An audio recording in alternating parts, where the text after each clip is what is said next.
Olá, sejam muito bem-vindos a um programa chamado Manda Aqui Solidário. Eu sou Carlos Gomes, um dos pastores auxiliares aqui da Igreja do Brasil para Cristo no Manda Aqui.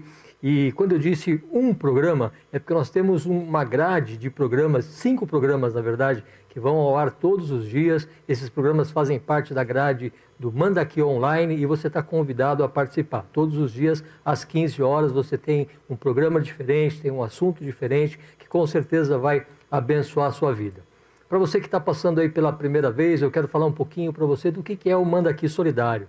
O Manda Aqui Solidário é um programa que tem por finalidade alcançar as pessoas que desejam fazer parte de um voluntariado, angariar recursos para as obras sociais /solidárias que a igreja faz e, obviamente, abençoar as pessoas da nossa comunidade aqui no entorno, tá certo?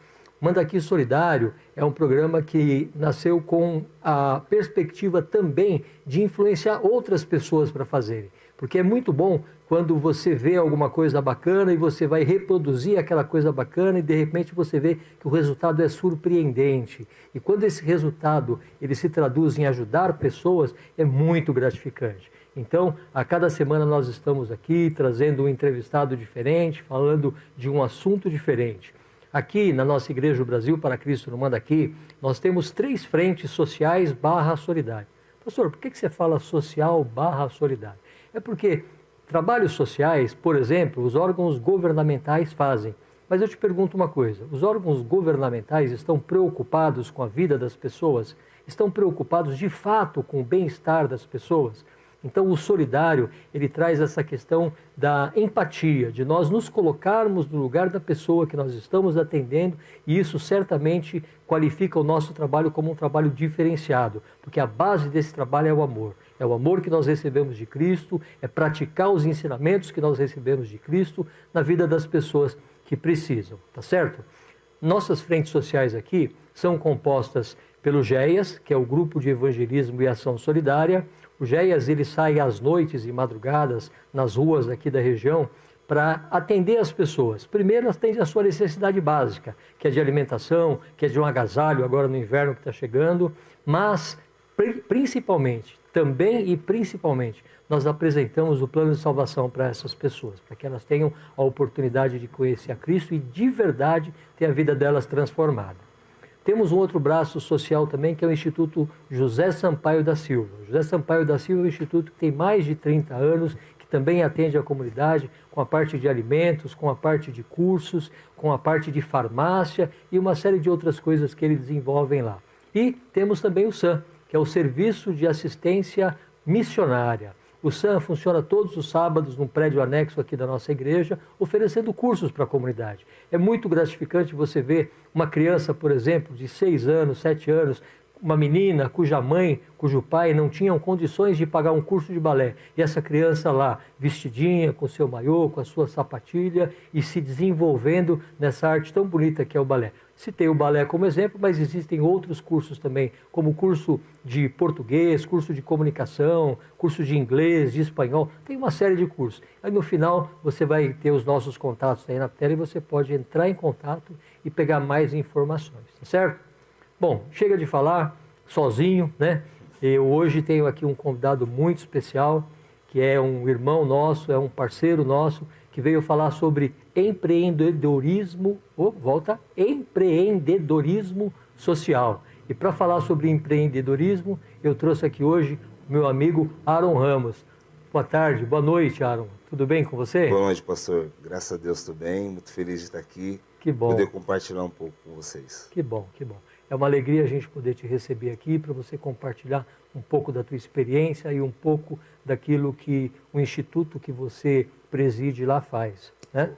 Você faz parte lá do Instituto Resgatando Vidas, é isso? Isso, exatamente. Nós somos do Instituto Resgatando Vidas, atuamos aqui na Zona Norte, então mais focado ali na Vila Dionísia, e nós fazemos parte também de uma rede que chama Gerando Falcões, que é uma rede que acelera ONGs, que ajuda as ONGs a se fortalecerem, ter gestão, metodologia de trabalho. E a gente está aí atuando já nesses anos aí, faz 3 anos que nós estamos focados nessa estratégia de atuação. Que bacana. Antes de você entrar propriamente no assunto, eu queria que você se apresentasse. Quem é você, se você é casado, se você tem filhos. Boa. Eu sou Aaron Ramos, sou empreendedor social e sou casado com a Giovana, a mulher mais sortuda desse mundo. E sou pai de 4 filhos lindos, Samuel, Nathalie, Daniel e Manuela. E tenho 40 anos já. Tô vendo a vida passar bem rápido, assim. Rápido, né? Cheguei aqui no Onda Aqui em 2004, né? Me converti em 2004 aqui. Bem novo, o pastor Joel que fez meu casamento. Bacana. E já faz uma história que a gente está vivendo aqui dentro. Estou muito Bacana, feliz. maravilha. O Aaron, ele não falou, mas eu vou falar, ele faz parte do corpo eclesiástico aqui da igreja, é um dos pastores auxiliares aqui também e desenvolve um trabalho muito bonito. Mas vamos lá, Aaron, resgatando vidas, como é que começou esse trabalho? Bom, a minha história é uma história de um jovem de periferia. Então, eu nasci e fui criado aqui no bairro, né, ali um pouco mais para o lado da Vila Dionísio, Cachoeirinha. E desde a minha infância eu fui um jovem muito rebelde, um adolescente rebelde, um jovem rebelde. E com 12 para 13 anos eu já estava me envolvendo com drogas, com delitos, né? Já tão cedo assim? Bem jovem. Então, logo cedo a gente teve o acesso, esses dias nós estávamos refletindo, e foi a primeira oportunidade que eu tive na vida. Porque quando jovem, como adolescente, eu já era muito rebelde. Então, minha família tinha um pouco de problemas comigo, assim, né? E então, uma pessoa acabou me trazendo para perto e me dando uma oportunidade. E essa oportunidade foi para eu começar a vender droga para ela. Então, com 12 para 13, eu já comecei a embarcar nesse submundo, né? Então, eram pessoas que eram próximo da minha família, eram primos meus de um lado de um tio que já veio a falecer. E ali eu comecei a me envolver, comecei a crescer nesse mundo, e comecei a ter algumas oportunidades. E aí, com 15, 16, eu já estava totalmente imerso nesse mundo. Então, eu comecei a viver um tempo muito obscuro na minha vida. Então, minha mãe tinha muito problema comigo, minha família, então eu só ia para casa literalmente para tomar banho e sair, passava uma semana inteira fora de casa. E aí eu tive um momento específico da minha vida que alguns amigos teve uma briga na rua, coisa de menino, né? E teve uma briga bem feia nesse dia. E aí eu tive uma oportunidade, né?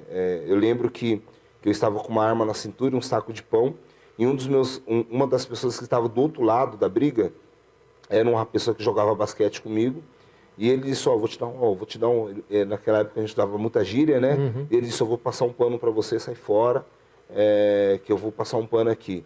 E aí eu fiquei naquele conflito de, eu vou sair, vou deixar meus amigos aqui, ou eu fico aqui e vejo o bicho pegar. E naquele momento, cara, deu um branco, eu sei que eu me vi na minha casa.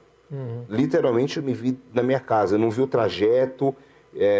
Só que naquele dia, minha mãe sempre, em toda a história, todo momento de vida louca que eu estava vivendo, minha mãe sempre dizia para mim assim, ela falava, filho, a vida é mais do que isso.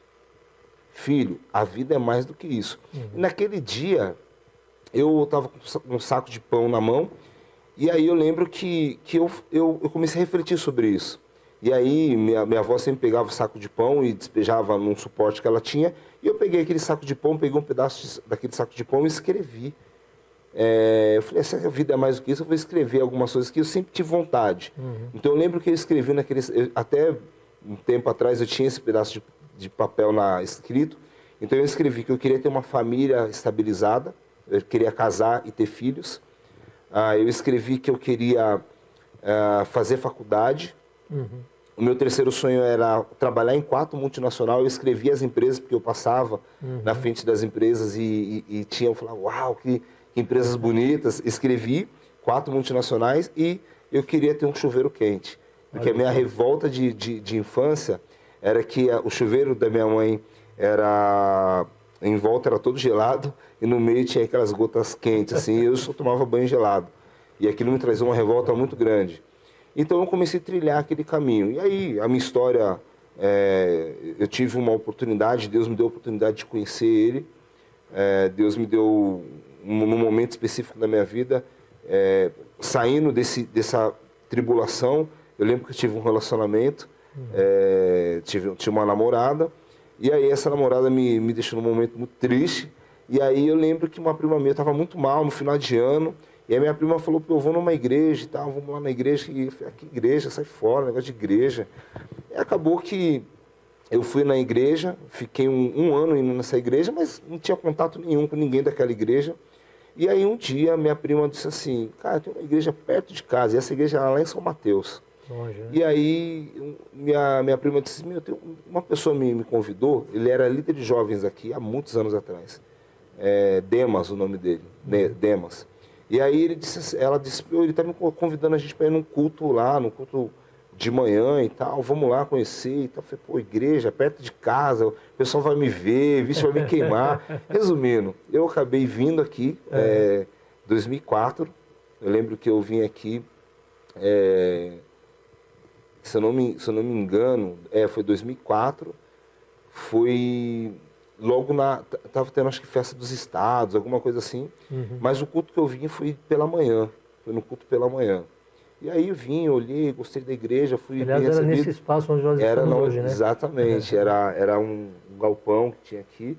E eu lembro que ficou marcado para mim, que eu vim no primeiro dia, me apresentei e tal, quem me recebeu foi Paulo Augusto. Tá.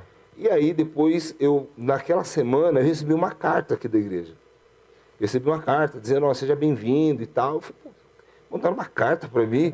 E aí minha prima me chamou de novo, eu vim de novo. Só que quando eu cheguei, no outro domingo, o Paulo virou para mim e disse: "Tudo bem, Aaron?" Ou seja, lembrou do seu nome, que não é um nome comum, né? Eu falei: "Cara, esse cara, não é possível que esse cara lembrou do meu nome."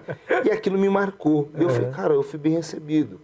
Então eu acabei me envolvendo aqui, comecei a me dedicar e tal. E aí, com um ano, eu já estava... Aí fiz todo o processo de discipulado com o Márcio e a Inês. Foi um tempo muito maravilhoso para mim. E aí acabou que eu me converti, me batizei e comecei a minha caminhada cristã aqui. E aí eu, logo com um ano assim, de igreja, comecei a me envolver já estava na célula. Então eu e o pastor Ricardo abrimos uma célula, né? Eu lembro, se não me engano, era a Serafim, da Dani, a esposa dele, a Dani, era Querubim, e o nosso foi Serafim. E aí foi embora. E aí comecei a liderar jovens, o Ricardo era o vice-líder, e a gente começou uma história muito linda aqui de amizade. Então eu comecei a perceber que, de fato, a vida era mais do que aquilo. Então eu comecei a trilhar aqueles meus sonhos. Então eu comecei a fazer faculdade, eu fui fazer faculdade de administração de empresas. Aí comecei a ter oportunidades na vida, eu fui trabalhar no Grupo Votorantim. E aí minha vida profissional começou a tomar um rumo diferenciado. E aí eu lembro que, quando eu fui fazer minha segunda faculdade, que era planejamento estratégico, eu fui trabalhar na Siemens. E aí na Siemens eu fiz uma carreira muito forte, fiquei quase 6 anos. Então eu entrei como jovem aprendiz e saí de lá como coordenador de uma área, coordenador contábil. Bacana. E aí eu lembro que eu estava numa auditoria lá no Rio de Janeiro, e eu estava numa área, estava num restaurante muito chique, por sinal, que era o Copacabana Palace, e eu estava numa área executiva e só tinha eu de negro naquele lugar. E aí eu comecei a refletir tudo que Deus estava fazendo na minha vida. Só que um ano, eu não sei precisar quanto tempo, eu e minha esposa, a Giovana, estava conversando, ela disse assim: quando você tiver... Ela falou: eu tive um sonho, meu sonho é o seguinte: quando você estava na posição muito boa na empresa, no auge da sua carreira, Deus ia te tirar e Deus ia te conectar com o propósito dele para a sua vida. Eu falei: você está louca? Pô, estou no meu melhor momento da minha vida, da minha empresa, não, quero focar. E aí eu lembrei, aí eu estava tomando café da manhã e eu lembro que do meu lado esquerdo tinha um morro, no pavãozinho. E aí eu estava olhando para aquele morro, pensando na realidade das pessoas da favela, e aí veio uma voz no meu ouvido muito clara dizendo: seu tempo aqui acabou. Olha só. E aquilo me arrepiou e eu olhei para trás pensando que alguém estava brincando comigo. E aí passou, vim embora para casa e tal. E aí, nesse intervalo, eu já estava dirigindo uma congregação, né? E aqui do Mandaqui, era a Brasil para Cristo, Vila Nova Cachoeirinha. Eu lembro, estive lá, Rua dos Patis. Na Rua dos Patis, a gente iniciou ali, depois nós fomos para a Avenida, Parada Pinto mesmo. da Parada Pinto, e aí eu tive que tomar uma decisão, porque eu tinha que fazer tive uma proposta na empresa para eu fazer um job, para eu fazer um curso na Alemanha, ficar 6 meses. Eu lembro que a minha chefe lá era a Birgit, era uma austríaca, e aí ela queria investir muito em mim e tal, mas eu já estava com os conflitos interiores e tal, dirigindo igreja, trabalhando. Resumindo, eu acabei tendo que tomar essa decisão, foi pô, não posso deixar a igreja, né? E acabei abrindo mão do emprego, foquei na igreja, mas aí eu ainda continuei fazendo consultorias. E aí, porque eu precisava me sustentar e tal, e aí eu comecei a fazer um trabalho muito tímido, social, mas era mais assistencialismo, então eu ia na favela, fazia festas, entregava cesta, a casa da tiazinha caía, a gente levantava a casa dela e tal. E aí eu comecei a perceber que aquele negócio mexia muito comigo. E aí eu fui trabalhar numa empresa, na Promofarma, onde eu era consultor. E aí, 2018, eu conheci uma ONG chamada Gerando Falcões. E aí, dessa Gerando Falcões, comecei a entender o mecanismo de trabalho deles, porque eu comecei a perceber que essa parte do assistencialismo era muito bacana, porque ajudava as famílias, mas que não mudavam a realidade social dela de fato. A gente trazia só um alento, era muito paliativo.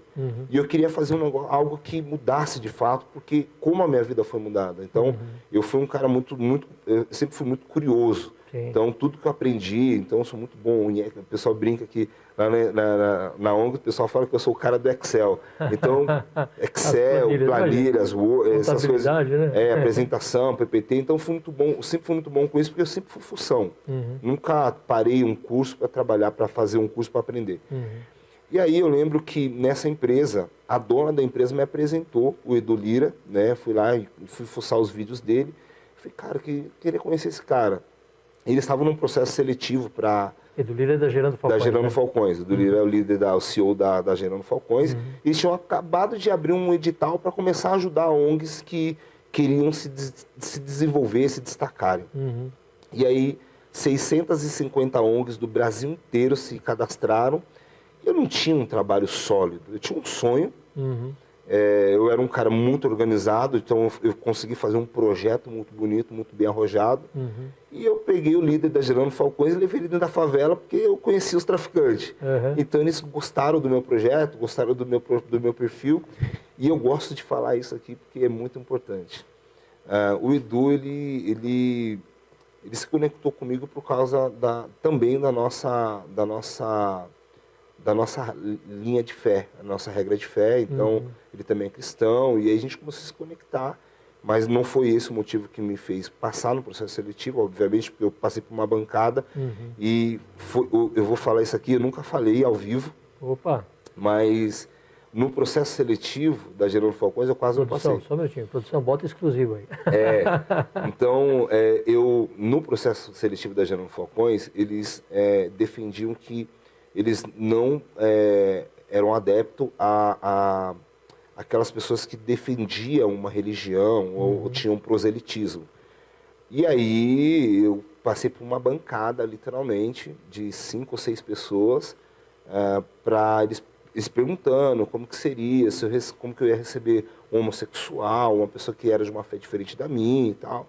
E aí eu comecei a argumentar para eles, dizendo que eu tenho meu fundamento, a minha fé, meu fundamento, eu tenho a minha base cristã, que nada altera isso, mas que eu sei muito bem lidar as pessoas que têm uma fé diferente da minha, porque eu trabalhei a minha vida inteira no mercado corporativo com pessoas com uma fé diferente da minha. Resumindo, passamos no processo seletivo, e aí depois aí o pessoal pode colocar à frente lá do nosso projeto. Essa é a frente aí do Resgatando Vidas, né? Isso eu já vi pessoalmente. E aí, para mim, uma das pessoas que eu sempre admirei, que é o Dr. Martin Luther King Jr., né? Que é um pastor batista que defendeu muito sobre a justiça social. Então, é uma pessoa que eu tenho muita admiração do trabalho dele, do foco dele, de como ele mudou criou muitas estratégias para mudar a história social do país onde ele morava. Então, e aí a gente começou a criar o Resgatando A frase Vidas. "eu tenho um sonho" é dele, né? I have a dream. Exatamente. Então, foi ele que criou essa frase de um sonho que ele tinha da igualdade, então de ver os filhos dele sentados num banco de ônibus junto com pessoas brancas, os filhos deles terem acesso a escolas onde as escolas dos homens brancos. Então ele criou esse discurso que foi um marco, né, na história. Sim. E aí eu comecei falei, pô, agora a gente precisa criar de fato um CNPJ. E o meu sonho sempre foi resgatar sonhos, resgatar vidas, porque eu fui resgatado, né? Deus me resgatou do submundo das drogas, dos vícios. E aí, como o versículo diz, né, a salmista diz que o Senhor nos tirou de um charco de lodo e nos colocou sobre uma rocha firme. Então, literalmente, eu fui resgatado, e é isso que é a função do Resgatando Vidas hoje, é resgatar vidas e gerar uma nova estrutura para eles. Glória a Deus. Social. A Bíblia fala também que Deus ele tem um poder maravilhoso de transformar a maldição em bênção, né? Exato. Então, ou seja, tudo aquilo que você viveu de muito ruim naquela época da tua adolescência, né, serviu de base para que hoje você possa transitar em lugares que se você não tivesse essas experiências, você não teria abertura. Exatamente. Você não teria conhecimento, você não saberia o que é sofrer na pele a questão da desigualdade social.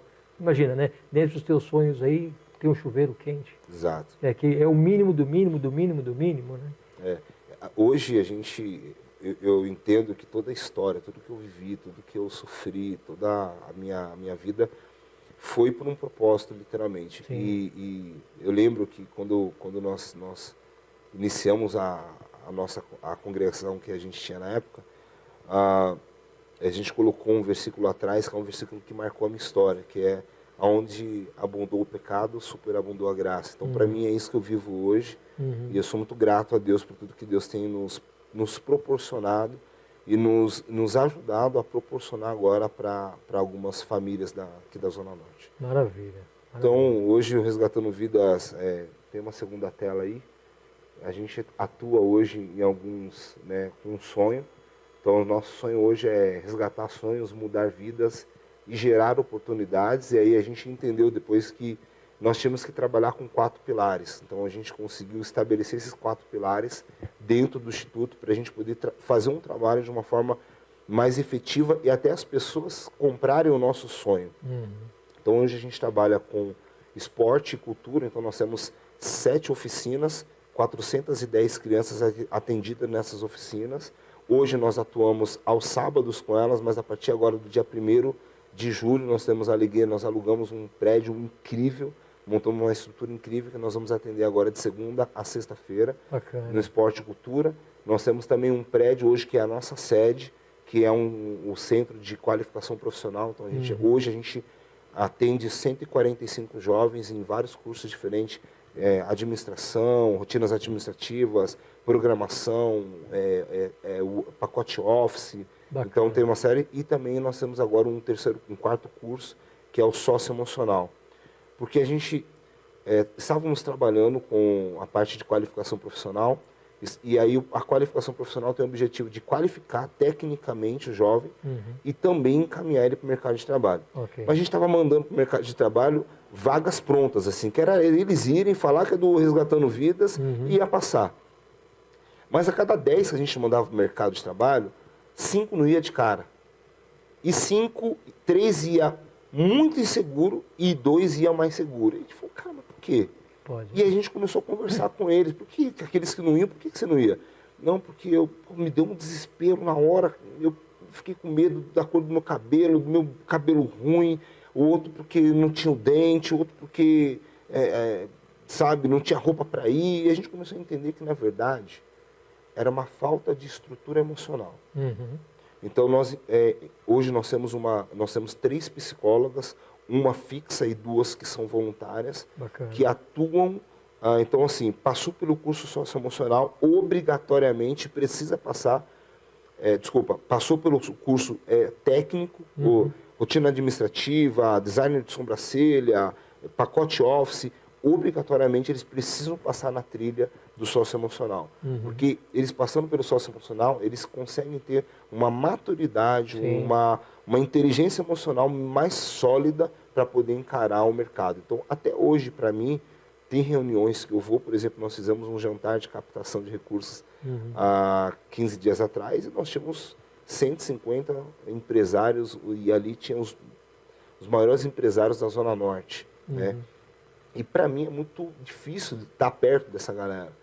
Tem momentos que eu vou almoçar em restaurantes ou vou em reuniões em Alphaville, então na Berrine. Então você fica um pouco não assustado. Eu ficava muito assustado antes. Hoje eu fico um pouco mais com receio, com aquele frio na barriga. Imagina um menino de favela. Sim. Que precisa, por exemplo, agora a gente acabou de empregar um jovem que entrou no nosso instituto. A mãe disse assim: toma conta, porque senão eu mato. Assim ela chegou lá. Meu Deus. E aí, 2 anos atrás, então ele começou a trabalhar com a gente como voluntário. Faz 1 ano que ele está como jovem aprendiz contratado, com carteira assinada. E agora a gente mandou ele embora porque ele foi contratado por um dos maiores escritórios de advocacia de São Paulo.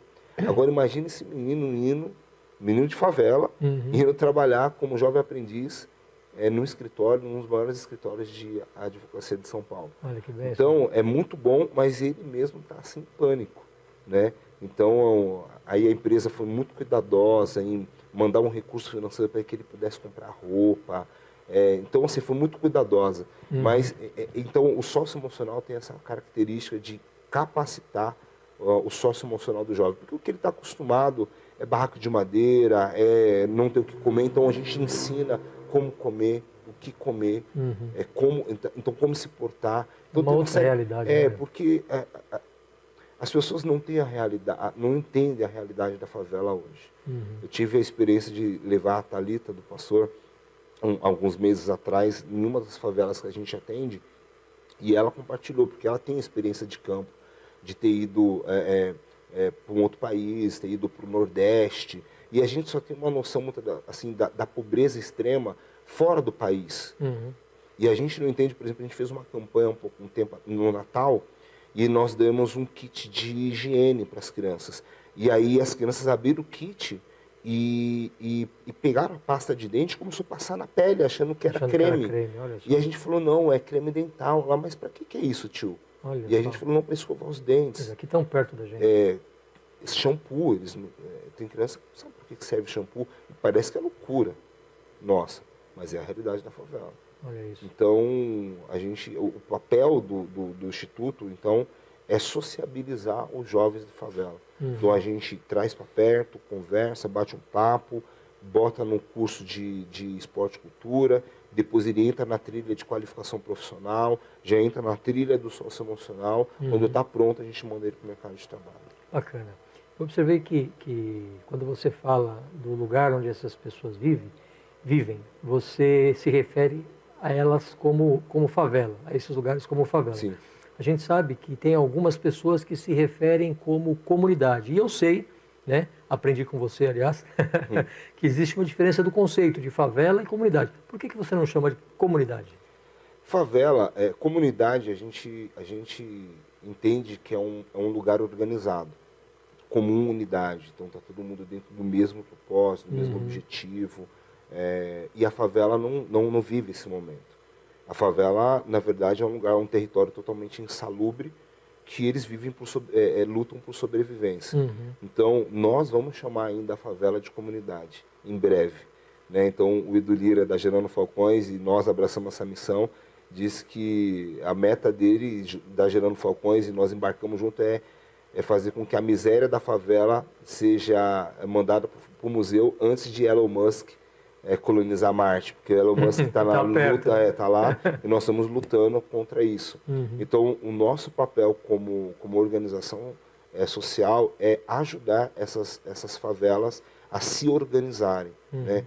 Então, hoje nós temos um programa, por exemplo, chama Favela 3D, que é a favela digna, digital e desenvolvida, que é um programa da Gerando Falcões, que eu estou lutando para trazer para a Zona Norte, já estamos conseguindo.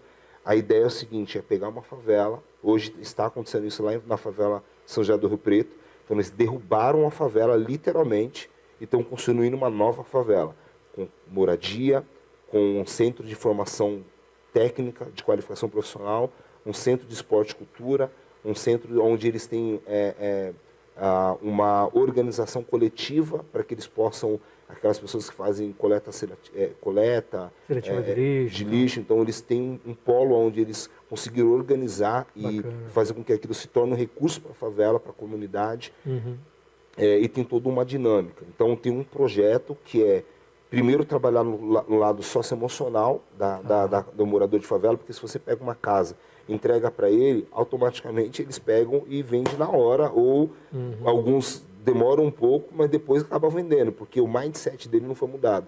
Então a gente tem uma filosofia que não é tirar as pessoas da favela, mas é tirar a favela de dentro das pessoas, e depois é como a gente, Jesus disse, né, precisa não tirar as pessoas do mundo, mas tirar o mundo de dentro das pessoas, porque a gente vive nesse mundo. Sim, nós temos certeza. que tirar esse mundo de dentro do cristão. Então, a mesma coisa é o que a gente faz na favela. Então, é tirar a favela de dentro dela. Então, aquele conceito ruim, aquilo que elas estão acostumadas a viver. Então, embora a favela é um dos lugares mais solícitos que tem na face da terra. Eu convido todos a irem na favela um dia.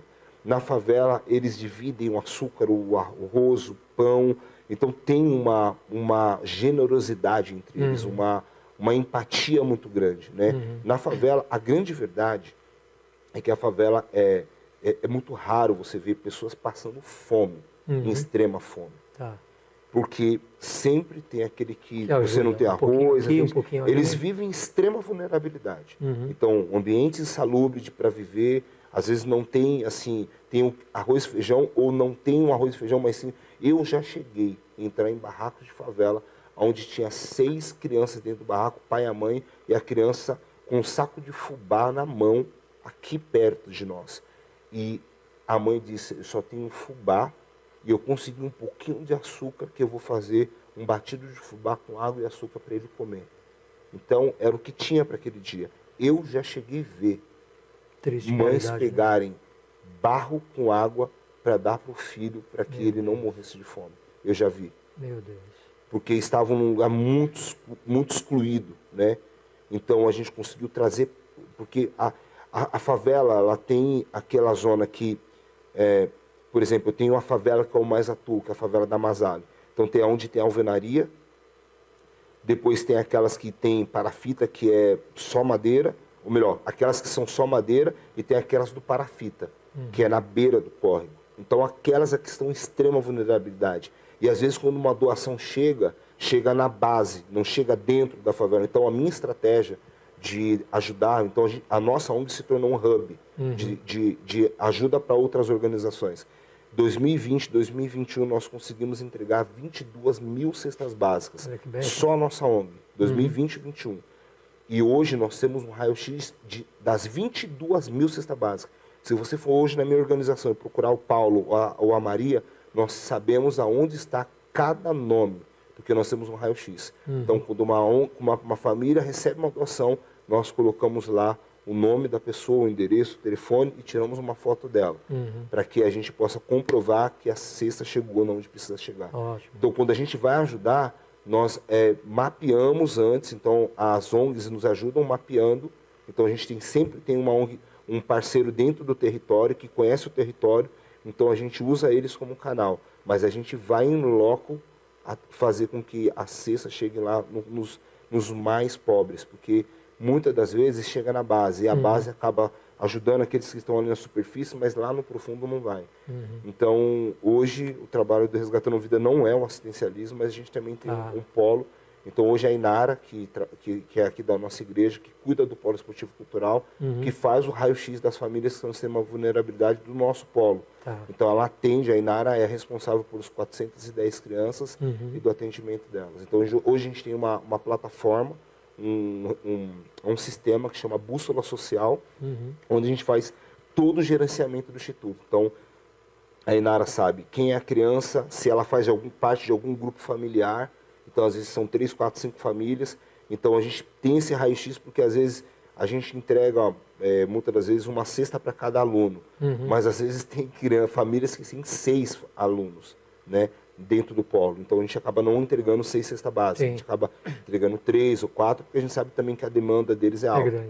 Mas a gente tem esse raio-x para poder entender e atender de forma igualitária a todos. Importante. Sabe que do assunto anterior você estava falando que a pessoa que mora numa favela, quando ela vai receber alguma coisa, ela precisa estar preparada. Ela tem que ter o mindset mudado para receber, porque senão ela não vai saber aproveitar aquilo. Eu li uma matéria que na década de 70, em São Bernardo do Campo, a prefeitura acabou com uma favela e construiu casas para as pessoas. Os assistentes sociais que foram visitar depois se depararam com uma situação assim inusitada. O apartamento, a casa, tinha, por exemplo, 4 portas. Eu falava, para que tanta porta em quarto? Eu só preciso da porta da rua. Tirava essas portas e vendia. Para que eu preciso ter uma pia no banheiro e outra pia na cozinha? Uma só dá. Então, ou seja, as pessoas elas não estão preparadas muitas vezes para receber aquilo que está sendo destinado, né?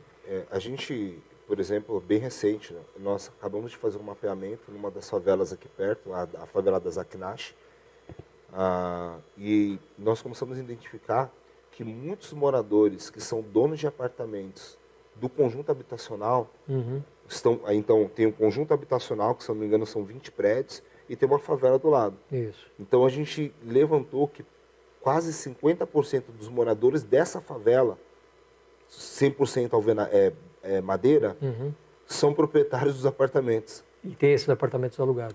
Então, obviamente que tem vários fatores. Sim, a gente identificou 2 grandes fatores lá. O primeiro fator é a falta da mudança de mindset. Então, eles acabaram vendendo, fazendo um contrato de gaveta e foram morar na favela. E muitos são impactos da pandemia.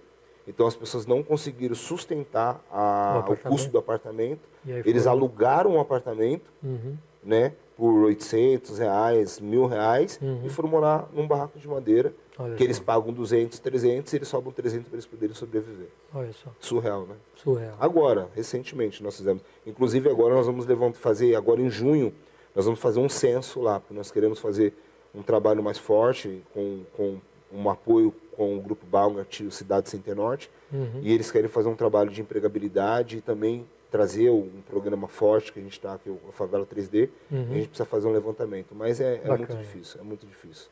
O mindset precisa estar mudado, senão não adianta. Com certeza.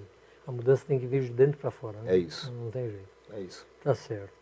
O que mais você tem hoje? Bom, acho que é isso. Acho isso, que né?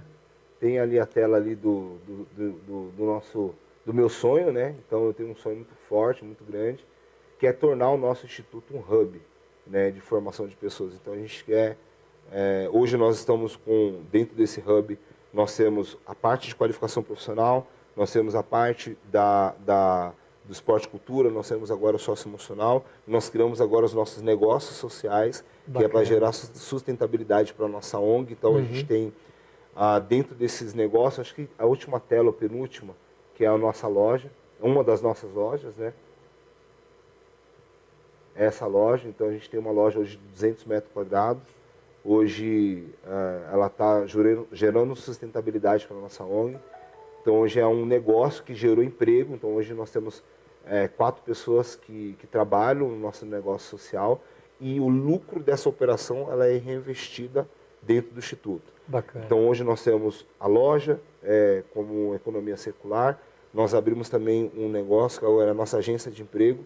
Então a gente forma pessoas, emprega pessoas, e a empresa que contrata acaba pagando para que a gente possa ter o nosso negócio rodando. Bacana. E agora quentinho, que eu falei para o senhor, nós estamos trazendo aí a Nut Bavarian, que é uma franquia elitizada, né, que é uns amendoins elitizados aí que só estão nos grandes shoppings. Sim. E eu fiz um desafio para o dono dessa franquia nos dar uma franquia, que é uma franquia muito cara, por sinal, para que a gente pudesse colocar aqui no nosso shopping, no Santana Park. Santana Park é um dos patrocinadores nossos. Eles cederam um espaço para a gente, nós vamos botar a franquia aí para trazer produtos de qualidade para a favela e ter sustentabilidade para a nossa ONG. Então, acho que como o senhor abriu aí, o empreendedorismo social. Então, o empreendedorismo social nada mais é um negócio que a gente abre para resolver problemas sociais, ou seja, empregabilidade, falta de oportunidade, trabalho digno para a favela, e também gerar recursos para que a gente possa reinvestir no impacto social. Bacana. Então é isso que a gente está fazendo e estamos muito felizes. E continuar ajudando as pessoas, né? É isso aí. Bacana. É uma roda que gira numa velocidade bacana e acaba beneficiando todos que estão em volta dessa roda, né? E muito importante, pastor, o senhor começou falando sobre impulsionar as pessoas a serem voluntários. Uhum.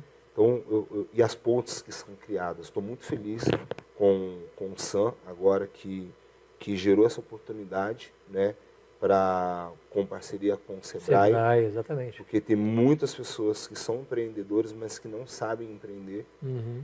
Existe um estudo que a maioria dos negócios que abrem morrem no seu primeiro ano. Sim. Por falta de gestão. Sim. Então, fluxo de caixa, não misturar o dinheiro da empresa PF, com o seu. PJ, Então, né? isso é muito importante, Uhum. né? Mas também é muito importante o voluntariado. Sim. Então, pessoas que vão dar assistência jurídica, assistência contábil, e dentre várias outras coisas que a gente tem, por exemplo, aula de inglês. A gente tem agora aula de inglês lá com voluntário. Uhum. E o curso está sendo incrível. Então, meninos da favela aprendendo inglês com voluntário. Olha só. Então, tá aí. Show de bola. Nós já foi apresentado aqui os canais sociais aqui da igreja. Então, o GES, o SAM, a Associação, o Instituto José Sampaio, Isso. que, por sinal, eu conheço antes de me converter. Eu já via o Rui lá na favela perto de casa, levando entregando frutas pro pessoal. Então, Rui, meu abraço aqui para você. E eu acho que a gente tem que estimular a igreja, os irmãos, a se voluntariar para que cada vez mais a gente consiga, dentro da nossa igreja, criar um impacto social muito maior. E esse impacto vai aumentar à medida que nós nos engajarmos e, principalmente, que os empresários da igreja se engajem nos projetos sociais da igreja. Muitas das vezes, os empresários ajudam ONGs de fora, mas existem ONGs dentro da nossa igreja que estão fazendo um trabalho sério e que podem fazer um trabalho ainda maior à medida que vocês investirem financeiramente. Então, verdade. O nosso projeto é mantido por ímpios. Uhum. Então, 90% dos nossos investidores são ímpios. Uhum. Então, nós precisamos gerar uma mobilização dentro da nossa igreja e dos evangélicos para potencializar o investimento social para que possa crescer aí o impacto. Isso é muito importante. Isso. Muito importante. Tá certo. Aaron, eu quero agradecer muito a tua presença aqui. Um bate-papo muito gostoso que, se bobear, a gente vai horas aqui conversando. Né? É isso aí. Mas vamos deixar um pouquinho para a semana que vem. A gente até deixa, como eu gosto de dizer, aquele gostinho de quero mais. Semana que vem você vai estar aqui conosco, se Deus quiser, para compartilhar mais algumas das experiências aí e a gente poder se alegrar com aquilo que Deus tem feito através da sua vida e de todas as pessoas que trabalham lá, sejam voluntários, sejam funcionários, na Resgatando Vidas. Amém. Obrigado pela oportunidade, igreja, pastor Carlos, todos os meninos da técnica aí que sempre estão aqui com a gente. Obrigado. Tamo junto. Tá certo. Deus abençoe. Amém. A você também. Maravilha. Então é assim. Nós estamos terminando mais um programa Manda Aqui Solidário. E antes de terminar, eu quero deixar um pedido para você. Nós temos previsões de temperatura muito baixas para os próximos dias. Saiba que sempre você tem uma forma de ajudar. Para quem é membro aqui da nossa igreja, nós vamos lançar essa semana a campanha de inverno que nós fazemos todos os anos para doação de roupas, de cobertores. Mas, se você não é aqui da igreja, se você não sabe como doar, vou dar uma dica para você. Pega alguns casacos, alguns cobertores que você não esteja usando, ou até que você esteja usando e possa distribuir, deixa no porta-malas do teu carro, deixa atrás do banco. Pode ter certeza que você vai se deparar com uma pessoa em situação de rua, passando frio, e você vai poder abençoá-la. Existe uma outra forma também de você cuidar, que é ligando para o 156, que é o serviço da prefeitura, que recolhe as pessoas em situação de rua. Então nós sabemos que tem previsão de 4 graus, se eu não me engano, para amanhã, quarta-feira. Então isso é muito importante. Então não fique aí acomodado no aconchego do teu lar, sem fazer alguma coisa por aqueles que podem. Tem um versículo na Bíblia que, se não me engano, é Timóteo, que fala que aquele que pode fazer o bem e não faz, peca. Então, não peque nesse aspecto. Tá bom, querido? Muito obrigado pela tua audiência, que o Senhor te abençoe, assim como toda a tua casa. E na semana que vem estaremos aqui mais uma vez, tá bom? Que Deus te abençoe, tua casa e a tua família, em nome de Jesus. Tchau. Tchau, tchau.